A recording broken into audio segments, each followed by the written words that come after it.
Hello everyone and welcome to the Dawnless Days mod for Total War Attila. Today we're starting a new campaign and we are playing as Dale.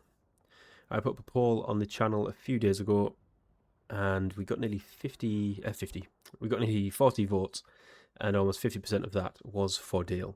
So it seems like this is a faction that people want to see, and I also would like to play as them. I think they're quite unique. I like them in Divide and Conquer for Med 2. So it'll be interesting to see how they differ from that. This is going to be running alongside the Gondor campaign, as well as sporadic uploads for the Arnor and Gondor campaigns of Divide and Conquer in Medieval 2.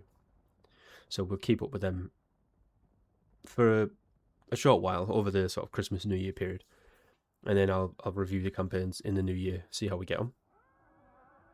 Now this one, the Gondor campaign, we are playing on Legendary, and this one I'm going to play it on Hard.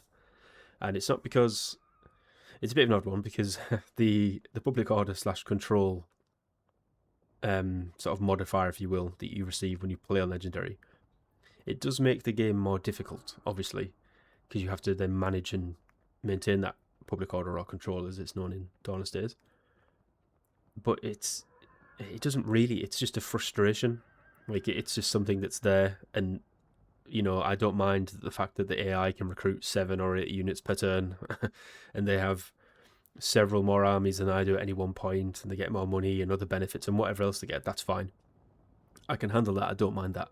It's just the annoyance of having the control, or the lack of, and trying to raise a couple of armies to just sort of control your provinces, or spend it on buildings that try and help control. And there isn't a great deal of them at the start of this campaign, it seems. Particularly for the Gondor one, I think there's a building that gives you influence for your faction, but then it gives you up to 1 control bonus, and it just doesn't seem great. And I think when you lose influence, I think if you have to have 100% influence, otherwise you then start to have sort of negative control. I think when you get to 90%, you lose 2 or something, and then it sort of grows from there. So with that already in the game, and then you're starting with a -6 modifier because you're playing on Legendary, like I say, it does obviously make it more difficult in that sense, but it's not really an entertaining or a fun challenge in that sense. It's just an annoyance. It's a nuisance. So there's my rant over for the Control Public Order. I've never liked it, to be fair, with the sort of newer, if you will, Total Wars. How they make it more difficult is they just give you a negative modifier for Public Order. I think it's stupid, really. We know that was never a thing in Med 2 or anything like that. So I don't know why they've done it. I think there are other ways. But anyway, we're getting off topic. So this one's going to be on Hard. We're going to continue the Gondor one on Legendary, and then we'll see how things go out. So we're playing as Dale. Faction lead is Brand. Influence is Northern or Northman Kingdoms. And again, if you want to read the sort of Dale blurb, feel free to pause and read. As I say, I should read these, but I do in my own time, obviously, before we start. But to read all this out, it would take me far too long, and I would just fumble my way through. So, race trait for the Northman Kingdoms is Steadfast of Men. So, agricultural buildings give 100% additional income and 10% additional food per fertility level. So, that's pretty good. And then morale, we get +5 when defending for all armies. So, that's similar to Gondor, except I think they got 10 morale. And then the faction trait is Restorers of Prosperity. So building conversion time is -50%. That's good. Surplus provisions. Dale harvests provisions from farmland, exporting them for significant profit. Okay, that seems like a new feature for this faction. I don't know what that is, so we'll have to explore that. And trade tariff bonus gets +50%, so that's huge. However, we do suffer from inefficient kingdom, and we lose 25% of our tax rate from all provinces. Wow. Okay, so it looks like we're going to be relying on trade and agricultural buildings. That's something we're going to have to focus on. Right, let's jump in. Yeah, so this seems like it's going to be very different. And obviously I assume we're going to be mainly focused with our wars against Dol Guldur and the Easterlings, I would imagine. I'm not sure what other minor factions are around.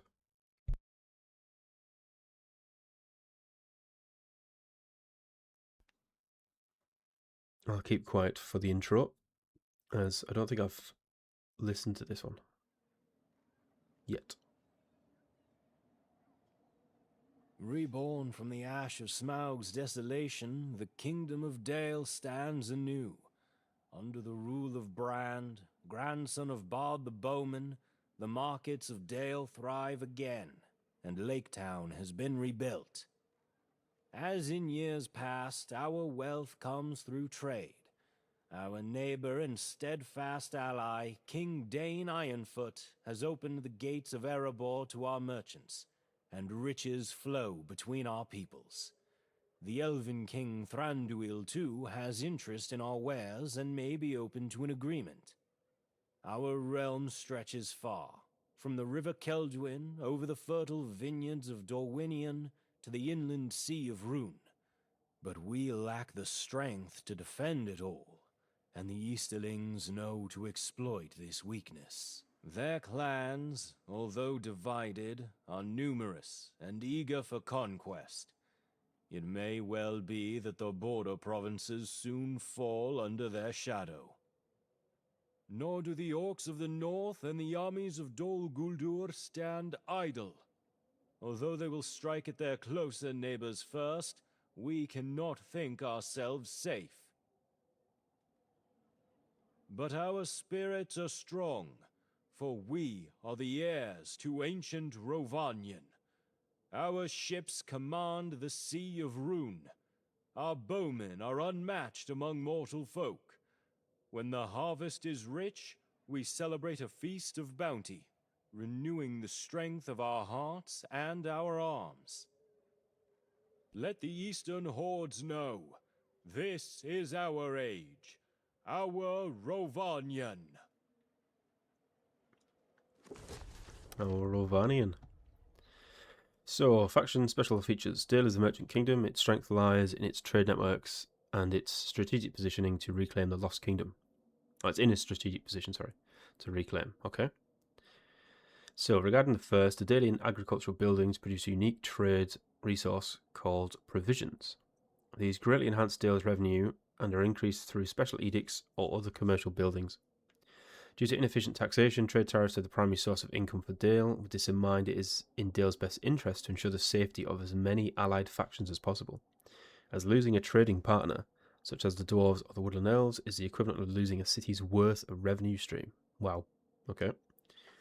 As for the second, capturing enough surrounding provinces will grant Dale the right to reunite Rovanion under a new kingdom, granting powerful bonuses and access to an expanded roster of units. Very cool. And we get the War of the Ring again. Is this going to be the same? Yeah. So it's the same for Gondor. So it looks like all good factions, if you will, need to spread their influence across those settlements in order to win. Right, okay then. So as you can see, we do have quite a large starting domain. God, we've already got enemies in our territory. So we have Gwaimortha, Dale, Esgaroth, Fagerstad, Skepholm, Barding's Neck, Edisborn, Mayhold, Rohathan, Caris Gwynnerith, and Lond Minuali, Minual, I'm going to butcher these, and Fennis Gondran. Wow. Okay, that is quite a lot of settlements. Bloody hell. And we've got two starting armies. So we've got King Brand with some spear militia and yeomen. And then we have General Noric, some watchpost sentries, Laketown Guard, yeomen, and a Dale cavalry regiment. Tier 3 cavalry as well. Very nice. So he comes with a unit of Bardings, which are heavy bow infantry. They sound pretty good. So Brand got the same. Yeah, he gets Bardings as well. Okay.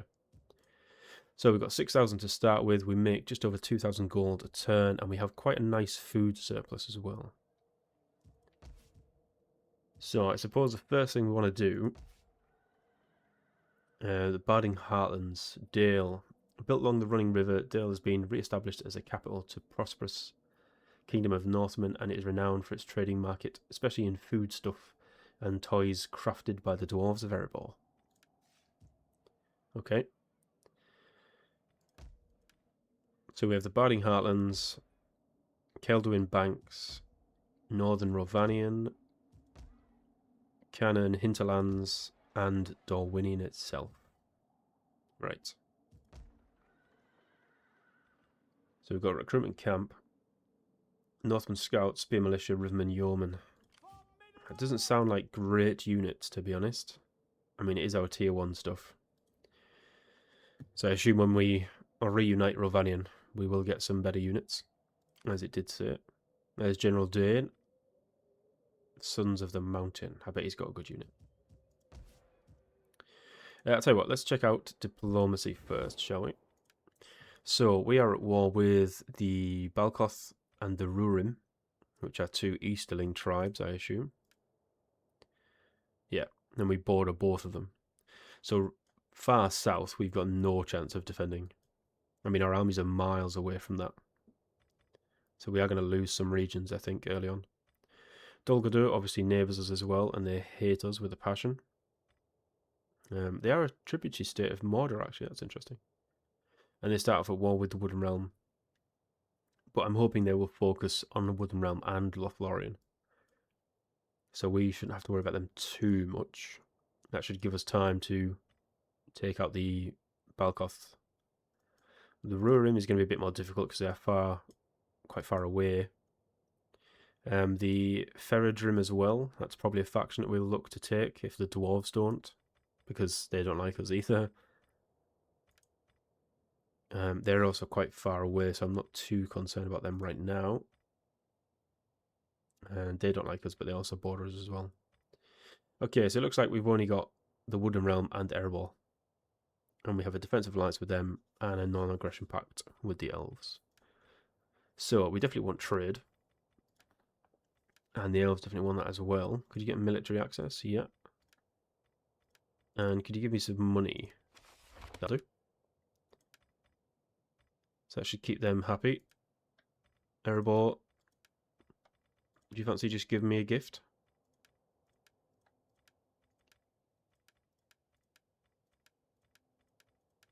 No. About 300. 300 gold coins off the dwarves just for that. Thank you very much. We'll pretend that was a little trade.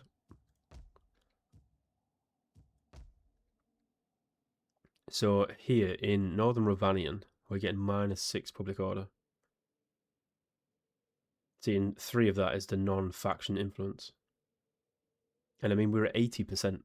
So we are the dominant influence in this province. But we're already losing 3 control because of it. So if we were playing Legendary, we'd be losing an additional... I think it would be 4, wouldn't it? Because of difficulty level. So it'd go up to -6 for the difficulty level. So yeah, we'd be losing 10 a turn. And then for all these down here, I mean, look at that. That's already at 13. So that would be at -17. And this would be at, what, -12? So as much as I love Darwinian, again, from Medieval 2, the faction, Divide and Conquer is great, we are just going to completely ignore this province for now, because we're just too far away, and I think we need to focus on the Balkoth, try and take them out. Same for Rohathan as well. It's not going to be a priority. It's only 1 settlement. It's already getting -13 per turn. I think we're going to just try and focus on these, because these seem to be the most secure, particularly Gwymathar, Dale, and Esgaroth. So we want to try and build them up as quickly as we can. What we're going to learn about Esgaroth. Built upon the long lake, Esgaroth, or Lake Town, was home to the fleeing descendants of Dale. After the defeat of the dragon Smaug, it was rebuilt and incorporated into the Kingdom of Dale, serving it as an important fishing and trade settlement. Very cool. I do like that. I like the little snippets of information it gives. Right, what I was going to do was quickly flick through to make sure that we have sufficient food in our key provinces. And it looks like we do, apart from Barding's Neck. and Mayerhold, which we probably want to keep. This is going to be our front line. See, we're very close to Dol Guldur as well. So I imagine Bardig's neck is going to get prioritised at some point. So I'll tell you what we'll do. We'll get some fields there. That'll resolve the food issue for now.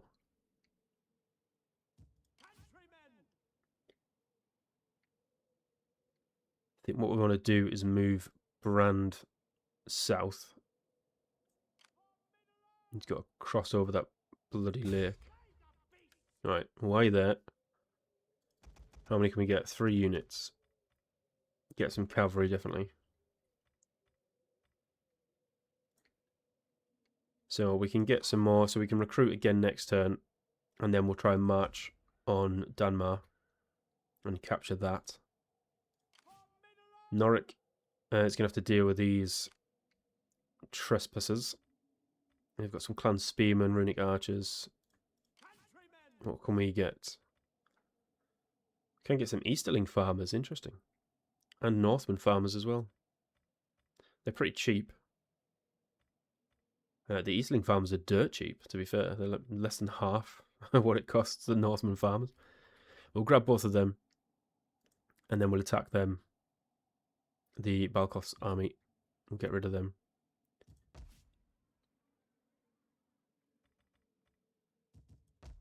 The question is now, what do we want to build? I'm sort of tempted to... It might be a stupid idea, to be honest. But right now, we don't need these recruitment camps in Esgaroth.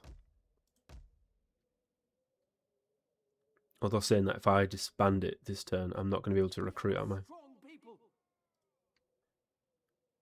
But yeah, I think if we're trying to push down, we sort of want to focus this province and then potentially this one. And once we've dealt with the Balkoth tribe. So I'm thinking they're not really necessary. Dale, I don't think is. And it'll just save us a bit of money, that's all. I don't know if that's a good idea or not. Food consumption, we've got the field still, that's alright.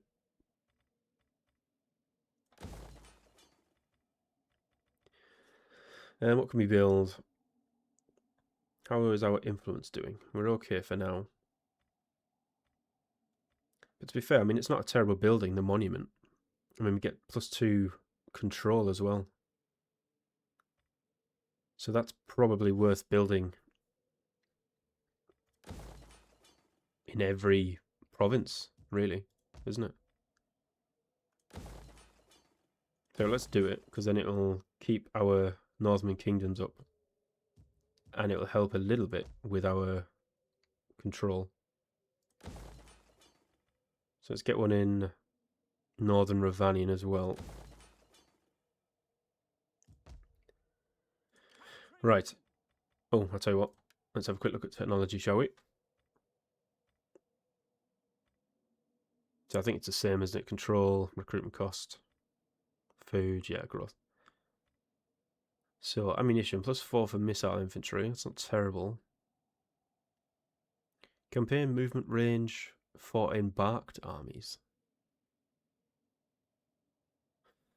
Embarked? What, as in embarked in a ship? Like in a fleet?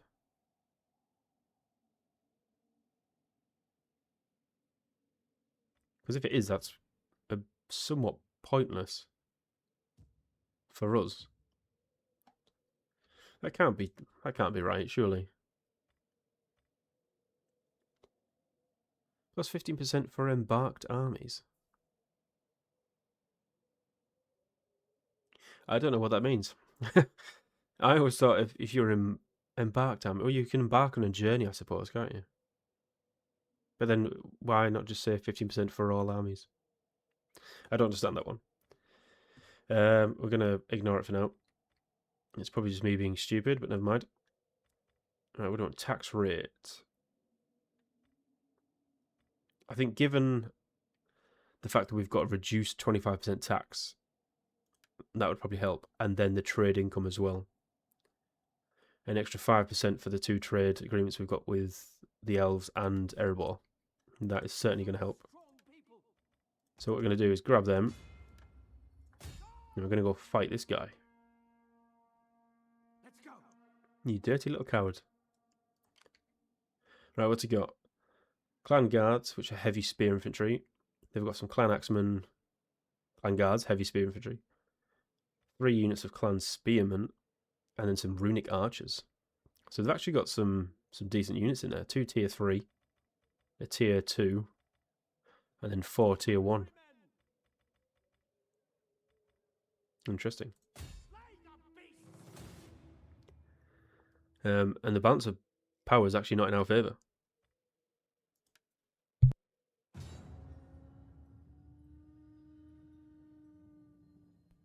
The computer does not think we're going to win this one.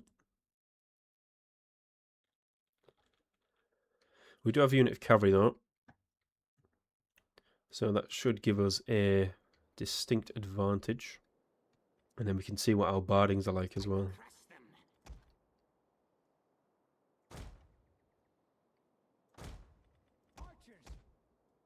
I expect big things from you both. Cavalry, you get over there. Right, let's have a quick look at our units as well. I haven't seen any Dalian units before. So these are the Easterling farmers. We've got a nice mixture of men and women there. With, what is that, like a little scythe or sickle. Watchpost sentries, they look very cool. Loving the shields. Also, we've got more watchpost sentries. Lake Town Guard, these look very nice. Obviously heavily inspired from the films, I assume. With their pole arms. Then we've got the Northman farmers. These have got pitchforks and hoes. Be ready, archers. Yeomen, they're obviously just peasants in drabs with a bow. And these, look at these guys. The bardings, they look very cool. The helmets are also like almost somewhat elven looking, I think. I don't know if that's meant to be. And then they look quite Lannister-like from Game of Thrones in the rear. But they do look very cool. It's a very nice unit. Right, let's kill some Easterlings.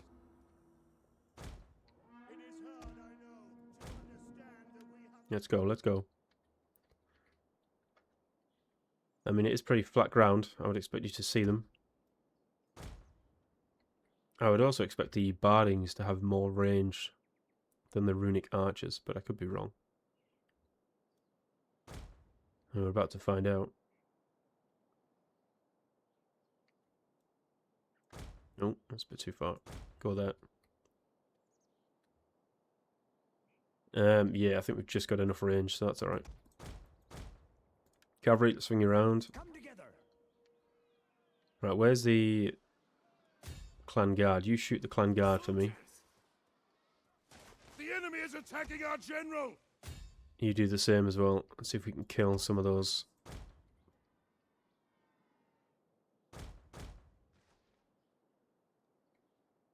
Cavalry is very dispersed there. I would like to run you across and see if we can take out those archers. Nope. Maybe not.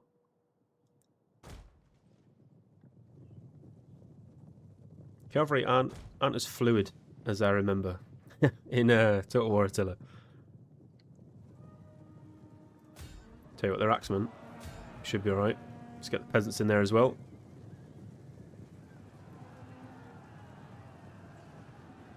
Oh my god, what a charge that was. Jesus Christ. Dale cavalry coming in. Bloody hell. Be ready, archers. Clan guards, you're not doing an awful lot of damage, I'll be honest. Start shooting the weaker units instead. Wow, that cavalry absolutely destroyed that unit. Watchful. We didn't take any casualties either.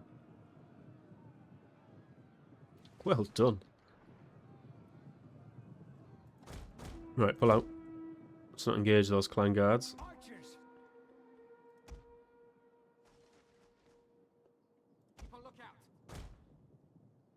I'm not sure they're going to do as well against the heavy spearmen. And that is the unfortunate thing now. Apart from the archers, obviously every other unit is a spear unit. So I don't know how effective our cavalry are going to be. Watch your backs. I think the polearm infantry are probably going to have to do a bit of work against them. Oh, hello. Pike wall. Let's see how effective we can destroy these guys. No one else is moving, so... Watchful. I mean, I would like if they did charge us, given that we can form some sort of pike wall. Pike wall. Attack them! Get the burners! Right, you swing around. Oh, they're going to get charged. They're not doing very well, I'm going to be honest. Push forward. I don't know. Let's try that. Cavalry, charge those for me. You shoot them. Archers!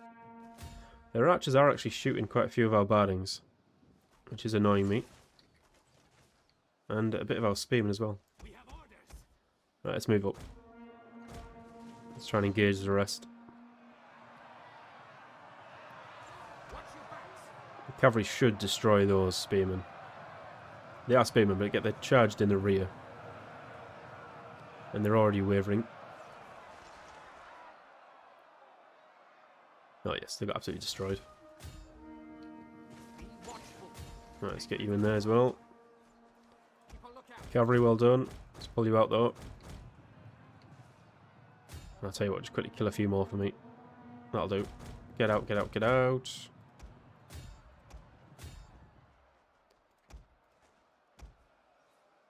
Right, start shooting the general. Be watchful. We can't really risk... I'll tell you what, take out the archers instead. That's better suited for you. Steady now. Alright, clan guards are pretty much dead. Ready, men? I wonder what the bardings are like in combat. One just of our got units swords. can no longer fire. We're about to find out. Right. Cavalry should be able to take them out. You can charge into them now. Alright, Bardins, let's move you up. Archers, you come around the flank. Steady now. How are you guys getting on? They've done pretty well. It wasn't overly convincing, but Archers! Watch your backs. as long as we win, Ready, men? that's all that matters. Watchful. Yeah, archers have been absolutely destroyed. Alright, Bardings, have you pulled out your swords now? You have. I can't imagine that they're going to be that good We have gained the upper hand. in combat.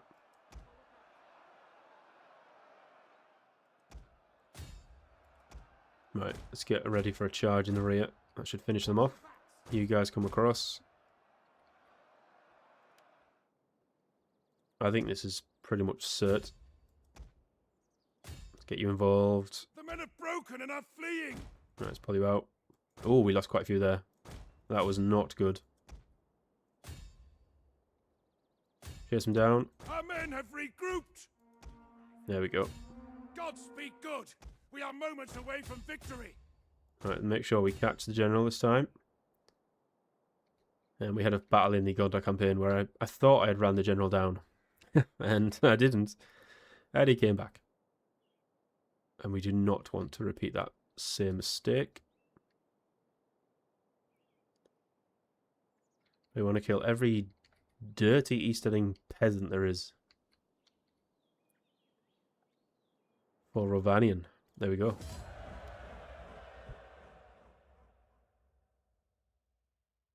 That was a pretty good opening battle. We killed just over 1,200 and we lost 368. The yeoman, the yeoman got 205 kills. How the hell did they get more kills than the Bardings? They're a tier 1 ranged unit. And the general only got 75 kills. I'm going to have to rewatch that and find out why they did so poor. Also poorly. 5% replenishment rate or 400 gold. I'd take the replenishment. We could definitely do with it. Alright, then I want you. If you go there, that is a minor settlement. But we need more troops first. So if we move you up to the border, you get 10 replenishment. Although replenishment is... it's not great, it is very weak. As I am discovering. Oh, we've got no money. We've got no money.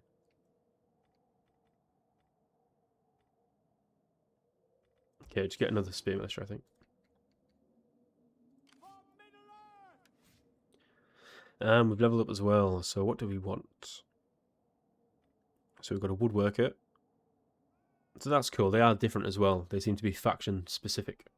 And these are totally different to the Gondor followers for the generals, so that's cool.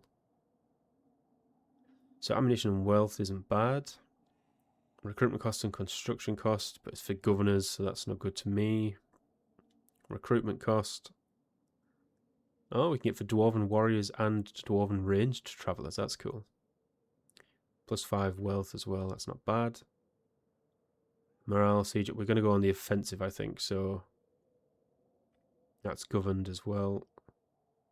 Charge bonus and recruitment costs, not bad. Replenishment, there we go. Although it's not great, 2%. Missile attack rate and missile damage, that's pretty good. And then bodyguard. I quite like the marksman. I think for the second level, an extra 10% missile damage and 10 missile attack rate for all archers. That's pretty good. And then maybe the horse lord one for cavalry, because I do quite like cavalry. And that Dale unit is really good. Replenishment, I'm not too fussed. 2% is really not going to make much of a difference.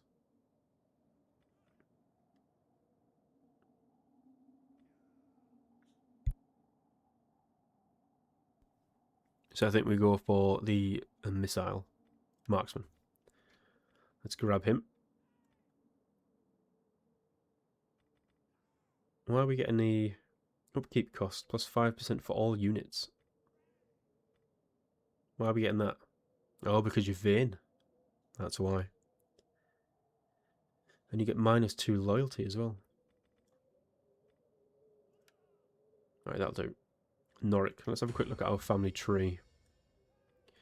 So we've got Brand, then we have Bard.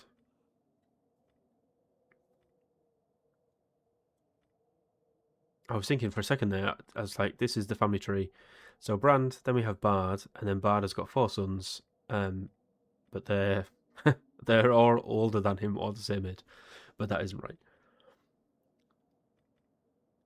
So Bard is he's a statesman.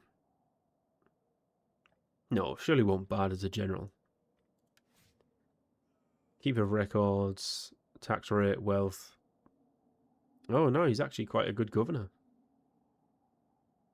+4% tax rate, +10% wealth, +1 control as well. So that's pretty good.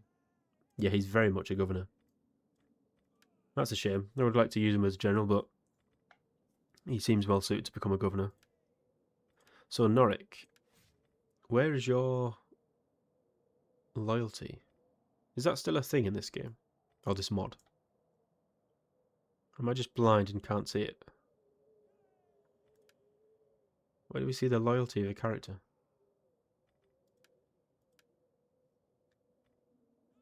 I have no idea. Let's assume that he is just loyal. Then we've got Maguius. He's prideful. Why would that make you less loyal? And Woodsman. So he seems like a decent commander. We've got Thuman, Iron-Willed, Captain of Dale, Peak Scout. That's pretty good. And then we've got Cedric, who is a Glory Seeker, Colonizer, and a Militia Veteran as well. So, okay, we've got some good options there.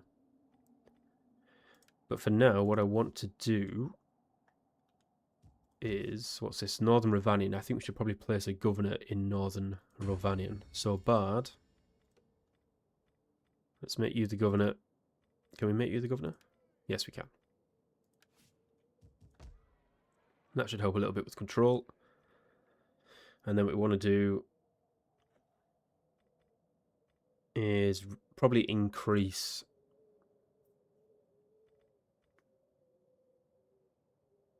+2 to your faction's cultural influence per region in province. Yeah.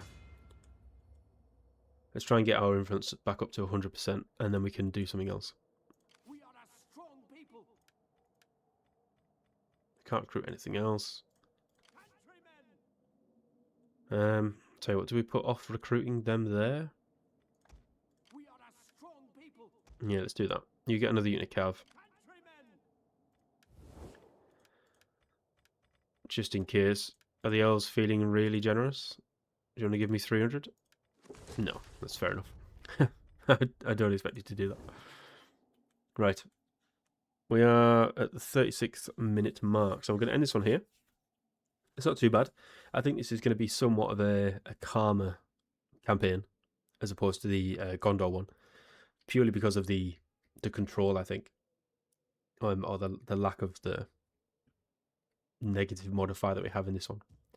I think it's going to be much easier for us to maintain the control, so we can sort of push out and expand at a more leisurely pace.